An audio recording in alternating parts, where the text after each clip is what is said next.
राष्ट्रवादी काँग्रेस शरद पवार गटाचे लाक्षणिक उपोषण. नांदगावला दुष्काळपीडित शेतकऱ्यांचा यल्गार.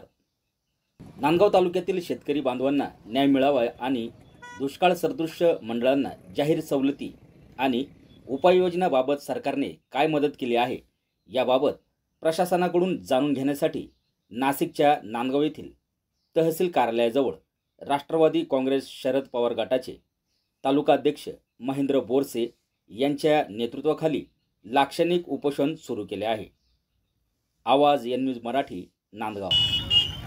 खरीप 2023 हंगामातील प्रतिकूल परिस्थिती अंतर्गत राज्य सरकारने राज्यभरातील 40 तालुक्यांमध्ये दुष्काळग्रस्त परिस्थिती आणि 1245 महसूल मंडळांमध्ये दुष्काळ सदृश्य परिस्थिती जाहीर केली होती. दुष्काळ सदृश्य मंडळांना दुष्काळग्रस्त तालुक्यांप्रमाणे केंद्र सरकारच्या धर्तीवर सर्वतोपरी मदत, हेक्टरी अनुदान,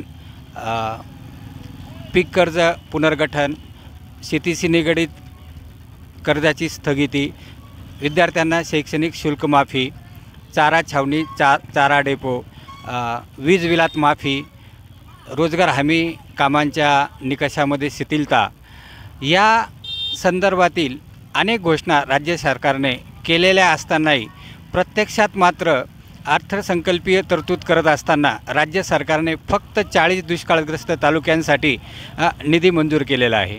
दुष्काळ सदृश्य मंडळांना राज्य सरकारने पोकळ घोषणांव्यतिरिक्त कुठलीही मदत केलेली नसल्याचा आरोप राष्ट्रवादी काँग्रेस पक्ष शरदचंद्र पवार नांदगाव तालुक्यातर्फे आम्ही करत आहोत.